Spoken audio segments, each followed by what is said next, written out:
हाँ, ये भी बिल्कुल स्पष्ट कर दूं कि ये सिर्फ किसानों से संबंधित कानून नहीं है, ये देश की 80% आबादी से रिलेटेड कानून है।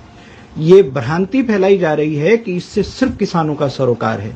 बिल्कुल गलत है, ये किसानों का सरोकार नहीं है, ये पूरे राष्ट्र के 80% से ज्यादा जो आबादी है उसका सरोकार है। कि मान लीजिए एक पूंजीपति है, मैं किसी का नाम नहीं ले रहा, उस पूंजीपति को व्यापार करना है। भारत का जो कुल खुदरा बाजार है, उस खुदरा बाजार की जो कुल मिला के जो उसका जो साइज है वो लगभग 12,000 अरब की कुल व्यवस्था है। अब इस व्यवस्था के ऊपर अगर किसी की आंख गड़ गई है, किसी पूंजीपति की, तो वो उसको लेना चाहता है। और ये इतना बड़ा बाजार है जो कि दुनिया का सबसे बड़ा बाजार है, लिहाजा जो दुनिया की और बड़ी कंपनीज हैं उनकी भी नजर इसके ऊपर है। तो अभी हमने देखा किस तरीके से एक कंपनी के साथ एक तरफ मार्क जुकरबर्ग जो कि व्हाट्सएप के मालिक हैं, उनका एक एग्रीमेंट होता है, 55,000 करोड़ के आसपास का निवेश होता है। दूसरी कंपनी है गूगल जो कि रिलायंस जियो के साथ कॉन्ट्रैक्ट में आती है, क्योंकि जो कि रिटेल बिजनेस के अंदर आ रही है। अब रिटेल बिजनेस का जो 12,000 अरब का जो व्यापार है, इसमें जब उनको आना है तो कुछ मुश्किलें उनके सामने हैं, प्रैक्टिकल मुश्किलें सामने।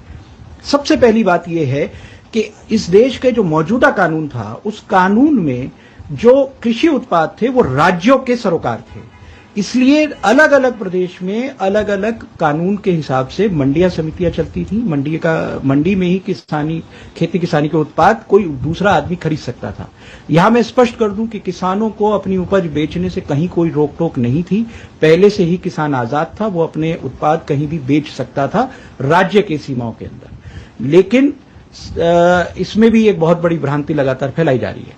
तो एक उद्योगपति को अगर इस व्यापार में आना था तो उसके सामने एक सबसे बड़ी दिक्कत यह थी कि उसे देश के सभी राज्यों में अपनी आड़त खोलनी पड़ती, सभी राज्यों के अलग अलग टैक्सेशन को मेंटेन करना पड़ता।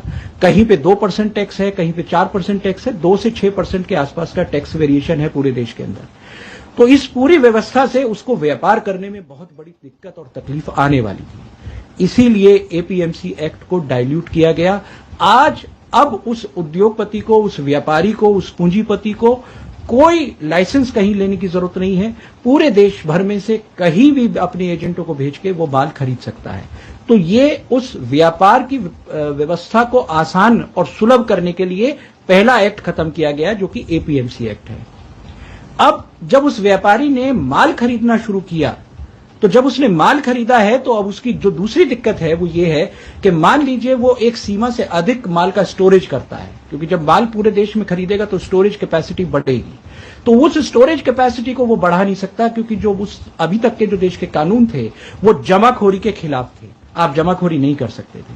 तो ऐसे में उसको एक सुविधा चाहिए थी सरकार से कि जहां उसके ऊपर ये बंदिश ही ना हो कि वो चाहे जितना माल स्टोरेज कर सके, चाहे जितनी माल की कैपेसिटी अपने यहां वो रख सके। इसी सुविधा को उद्योगपति को देने के लिए, उस पूंजीपति को देने के लिए दूसरा अध्यादेश आया है, जिस अध्यादेश में अब उनके ऊपर से ये लिमिटेशन हटा दी गई है। एसेंशियल कमोडिटी एक्ट को जो इस तरीके से खत्म किया है, जो कि दूसरा अध्यादेश है।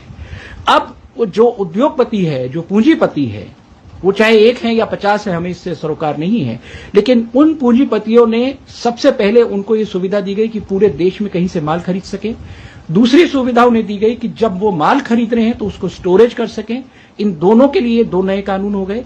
अब तीसरी परेशानी जो उद्योगपति के सामने है वो ये है कि जब उसके पास भारत का 12,000 अरब का पूरा खुदरा व्यापार के ऊपर उसकी नजर है, तो वो देखता है कि मुझे देश भर में कौन से वैरायटी का गेहूं चाहिए, कौन सी वैरायटी का मुझे चावल चाहिए, कौन सी वैरायटी की दाल की सबसे ज्यादा डिमांड है।